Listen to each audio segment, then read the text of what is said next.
항공회와 스타트업랩의 스타트업 경영관리 이슈를 해결하는 콜라보 프로젝트. 오늘은 스타트업이 놓치기 쉬운 주요 포인트를 해결하는 사업자 설립편을 준비했습니다. 오늘 함께할 게스트는 법률사무소 명전의 박정훈 변호사님입니다. 네, 안녕하세요. 박정훈 변호사입니다. 오늘 주제 바로 넘어가도록 하겠습니다. 세 가지 주제를 저희가 준비했어요. 바로 혼자서 할 수 없는 사업, 즉 누군가와 같이 사업을 할 때 고려해야 될 사항이고요. 누군가를 같이 사업을 하다 보니까 그 사업을 시작하는 사업자의 형태도 고민을 하게 됩니다. 그래서 저희는 동업계약에 대한 부분과 사업을 시작할 때 어떤 사업자 형태로 사업을 진행하는 게 합리적이고 적절한 것인지를 고민하는 시간을 갖도록 하겠습니다. 먼저 첫 번째, 혼자서는 아무것도 할 수 없다. 변호사님, 스타트업 혼자 하시는 분도 있겠지만 동업을 하시는 분들이 좀 많지 않으신가요? 네, 맞습니다. 제가 상담을 많이 해보면 대부분이 이제 팀을 이끌어가지고 같이 스타트업을 시작하시는 분들이 많고요. 그렇다 보니까 당사자들 사이에 권리 의무 관계에 대해서 어떻게 또 설정을 해야 될지에 대한 고민도 많으시더라고요. 처음에 창업을 할 때 그 동업자와 대표는 보통 이런 생각을 합니다. 우리 사업은 잘 될 거야. 아니면 성공한 다음에 과실을 나누자. 왜냐면 처음부터 성과에 대한 배분, 보수에 대한 부분 이런 얘기를 불편하게 꺼내는 걸 되게 싫어하는 경향이 있으세요. 보수나 성과에 대한 예민한 부분을 변호사님께 상담한 경우가 좀 많나요? 고민을 하시는 경우는 있는데 실질적으로 가족분들의 경우에는 동업계약서를 쓰자라고 말씀하시니까 좀 불편해하시는 경우도 있더라고요. 그러시겠죠. 동업계약서는 제 개인적인 많은 상담 사례를 보건대 작성하는 게 좋아요. 어떻게 생각하세요? 네, 맞습니다. 저는 이제 상담 오시는 분들께 동업계약서는 반드시 작성을 해야 된다라고 말씀을 드립니다. 초기 이제 사업 단계에서는 계약서 작성을 좀 소홀히 하시는 경우가 많더라고요. 그런데 처음 스타트업 시작하신 단계부터 써놓으셔야지 추후 발생할 수 있는 동업 당사자들 사이에 어떤 분쟁이나 문제, 그리고 오히려 사업이 잘 됐을 때 또는 안 됐을 때 어떻게 해결할 것인지에 대한 기본적인 단초가 될 수 있기 때문에 반드시 작성을 하시는 게 좋고요. 저도 가족과 함께 동업을 하는 사이긴 한데요. 그럼에도 불구하고 저희들도 동업계약서를 미리 쓰고 시작을 했습니다. 저희들이 기본적으로 공유하는 세 가지 포인트를 한번 열거해 봤어요. 먼저 이 쉐어홀더와 매니지먼트. 스타트업들이 주식회사 형태로 많이들 설립하시는데 그때 주주의 역할과 그다음에 실제 뭔가 업무를 집행하는 매니지먼트, 즉 이사들의 역할이 구분돼야 된다라는 부분이 한 가지 포인트가 될 수 있고요. 이 부분에 대해서 한 가지 좀 첨언을 해주신다면. 네, 일단은 동업계약서를 작성하시면서 몇 가지 좀 중요하게 규정을 해두셔야 되는 것들이 있어요. 각 동업자들의 역할과 지위, 비용이나 수익의 분배를 어떻게 할 것인지를 미리 마련을 해두셔야 됩니다. 예를 들면은 A의 경우에는 대외적인 영업을 담당한다. B의 경우에는 이제 대내적인 어떤 관리를 담당한다. 이러한 역할을 좀 분배를 하시는 것이 좋고요. 제가 좀 추가로 드리고 싶은 말씀은 그 동업계약서상에 정기적으로 그 역할에 대한 결과로 보상을 재조정할 수 있는 뭔가 규정이 좀 이렇게 안에 삽입되어야지 상대방을 이해하면서 보상에 대한 조정이 이제 이루어질 텐데 조정에 대한 어떤 문구 자체가 없으면 사실 누군가에게 불만이 또 있을 수도 있거든요. 그런 부분들을 잘 고려하셔서 구체적으로 동업계약서를 쓰시는 것을 추천드립니다.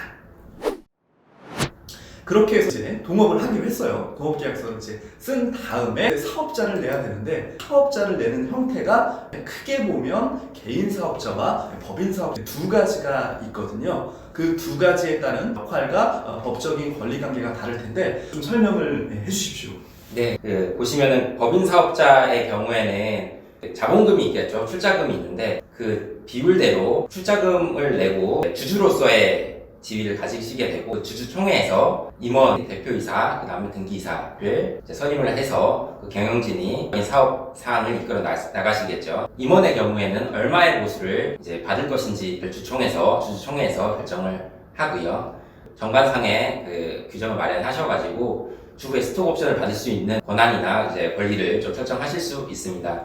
그러니까 법인 사업자는 쉽게 생각하시면은 우리 사람 말고 새로운 인격체를 하나 만드셔가지고 그 인격체 자체가 어떤 회사로서의 주체로서 사업을 진행하실 수 있다고 생각하시면 되고요. 반대로 개인 사업자의 경우에는 법인을 새로 만드시는 것이 아니라 어떤 자연인 사람 자체가 주체가 되어서 사업을 이끌어 나가시는 것이 됩니다. 그리고 그 공동사업자로 진행을 하시게 된다고 기재되어 있긴 한데, 어떤 경우에는 개인 사업자 이제 한 명이 사업자를 내고요. 그 내부적인 다른 동업자들 관계에 있어서는 별도로 동업 계약서를 작성을 하셔가지고 그 수익 분배라든지 또는 의무 사항을 내부적인 관계에서 정하신 다음에 사업을 하시는 경우도 있습니다.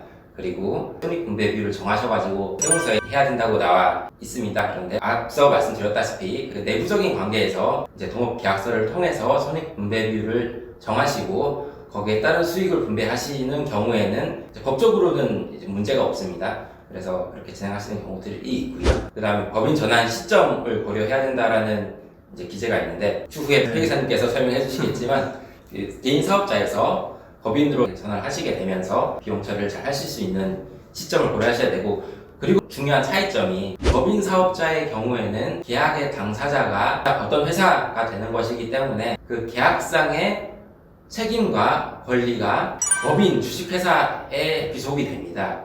그래서 임원의 어떤 재산으로 계약상의 책임을 지시게 되는 것은 원칙적으로 아니고요. 반대로 개인 사업자의 경우에는 이제 사업자가 직접 계약의 당사자가 되시기 때문에 그 사업과 관련이 없는 개인의 재산까지 모두 다 어떻게 보면은 권리와 책임을 의무를 다 지셔야 되는 계약 관계가 설정이 됩니다. 그것이 다른 점을 이제 인지하셔가지고 어느 형태로 사업을 시작하실지 사전 단계 생각을 하셔야 될 것 같습니다.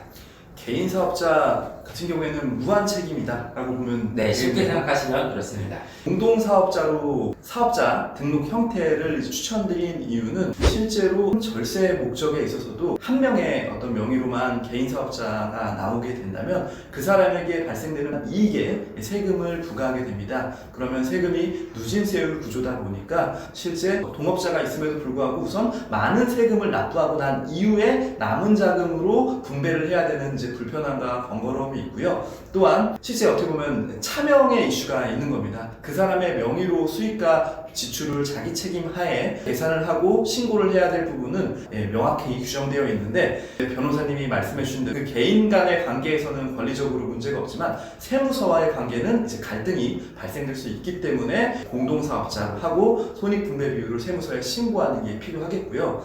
제가 고객과 상담을 한 케이스가 있었는데, 그분은 자기 명의로 사업을 하는 게 좀 부담스러웠고 동업자 역시 부담스러워하는 부분이 있었습니다. 이유가 뭘까요?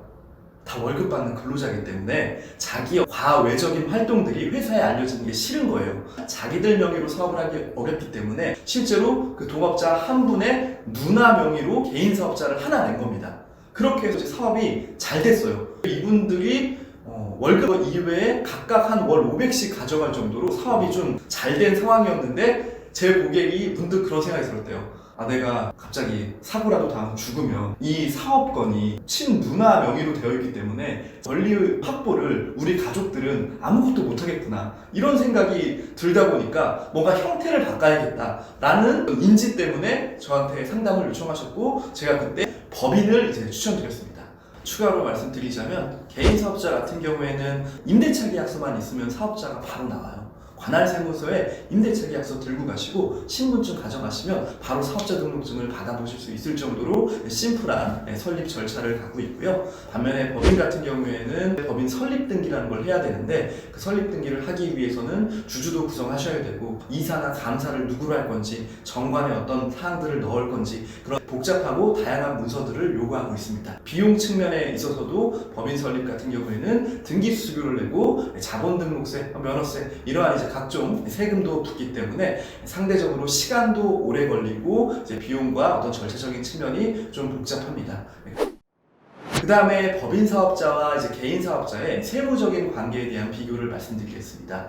먼저 법인 사업자 같은 경우에는 10에서 25%까지 세율이 지방소득세 제외로 소득의 구간별로 누진세율 체계로 이제 제시가 되어 있습니다. 법인 사업자 같은 경우에는 상대적으로 세율이 낮습니다. 개인 사업자 같은 경우에는 6%에서 40%대에 육박하는 높은 이제 세율을 부과하고 있는데요. 세율을 적용하는 구간 역시도 법인은 2억, 200억, 3천억 초과 이렇게 크게 구분이 되어 있는데 개인 사업자 같은 경우에는 되게 작은 단위로 소득 구분이 되어 있기 때문에 상대적으로 똑같은 소득을 발생시키는 것에 대한 적용되는 세율이 개인 사업자 입장에선 불리합니다. 어떤 대표님이 그럼 나 개인 사업자 하지 않고 법인으로 가면 어떻겠냐 라고 이제 생각을 하실 수 있겠는데요. 다만 법인 사업자는 법인 단계에서 법인세라는 세금을 내는 것이고 실질적으로 그 세금을 낸 나머지 잉여자금 중에 일부를 대표자 개인의 근로소득으로 처분을 한다면 근로소득세를 또 내셔야 되는 거예요. 즉 하나의 소득에 대해서 법인 단계에서 세금을 내고 남은 잉여금에 대해서 실제 월급을 지급할 때 근로소득세를 내야 되는 이중과세 이슈가 있습니다. 물론 이거는 배당을 통해서 처분을 하면 그 효과가 상쇄되는 부분이 어느 정도는 존재하지만 돈을 많이 벌고 있는 사업자가 법인을 만들고 법인의 모든 자금을 다 월급으로 책정해서 내린다면 개인 사업자가 한 단계 세금으로 모든 납세 의무가 종료되기 때문에 좀 더 효율적일 수가 있습니다. 그 부분은 이제 상대적으로 고민을 하셔야 되고요. 그 다음에 변호사님이 말씀해 주신 대로 법인은 별도의 사업 인격체이기 때문에 근로소득 또는 배당이나 어떤 절차 이외에 개인적으로 법인의 통장에 있는 자금을 처분한다. 이럴 경우에는 가산세를 부담할 이슈가 존재합니다. 그래서 이 부분은 주변 회계사분들께 반드시 이제 상담을 받으신 다음에 적법하게 처리하는 방법들을 고민하셔야 될 것 같고요. 아무래도 개인 사업자는 본인의 책임하에 모든 사업을 하다 보니까 투자 유치가 어렵습니다. 법인 같은 경우에는 투자금의 명목으로 자금이 들어올 때 주식을 제공하고 그 대가로 자금을 받을 수 있기 때문에 자본금으로 등기를 할 수 있는 장점이 있죠. 그러면은 부채 비율도 낮아지고 결론부터 말씀드리면 다양한 니즈와 환경 때문에 그 자금을 조달하고자 하는 방식과 규모는 사업자별로 다 다르다 라고 보시면 되고요. 하지만 이해관계자가 많아지고 복잡해짐에 따라 이제 사업자의 형태는 법인을 선호하는 게 사실입니다. 그럼 이제 많은 분들이 법인은 또 돈도 들고 당장 학이 진행되기가 어려워요. 이렇게 이제 얘기하시는 분들한테 대안으로 나오는 게 그러면 이제 개인 사업자 좀 하시다가 법인으로 전환하세요. 그럼 그럴 때 그럼 언제 합니까? 아까도 변호사님 이제 시점을 잘 고려해야 된다고 말씀해 주셨는데 세무적으로만 따지면 보통은 개인 소득세율 기준으로 8,800만 원 이상 되는 이익을 발생시킬 때 적용되는 세율이 35%, 38% 구간이 되다 보니까 이 부분에서 많이 법인 전환으로 고려하세요. 이 세율 차이로 인한 자금의 유출이 몇 천만 원 차이가 나기 때문에 직원 한 명 1년치 연봉에 해당되는 금액일 수 있어요. 그래서 나는 법인으로 전환해서 직원을 한 명 고용하는 게 내 비즈니스 성장에 더 큰 도움이 되겠다. 이렇게 생각하시는 분들이 법인을 많이 고려하고 있습니다. 실무적으로 이때 많이 법인전을 고려한다는 거지 그 처음부터 나는 투자 유치를 전제하에 사업을 하겠다 이러시면 법인 사업자 가시는 게 맞겠죠. 그 다음에 높은 세율이지만 세금을 낸 다음에 나머지 잉여금으로 개인적인 자산 구매를 하시고 나중에 좀 자금적인 여유가 있으면 그때 법인 전환을 하시는 대표님들도 계십니다. 다양한 사례가 있기 때문에 정형화된 정답을 드릴 수는 없지만 통상 이 구간에서 많이 법인 전환을 고려하고 있다. 이렇게 보시면 되겠습니다. 그래서 저희가 지금 법인 사업자와 개인 사업자 간의 법적 어떤 절차와 권리관계, 그런 세무적인 부분, 혼자 사업을 할 수 없기 때문에 동업계약서를 쓰고 이해관계를 잘 조율해야 된다라는 부분을 좀 배워봤습니다. 함께 해주신 분은 법률사무소 명전의 박정훈 변호사였습니다. 저희는 더욱더 좋은 컨텐츠로 찾아뵙겠습니다. 감사합니다. 감사합니다.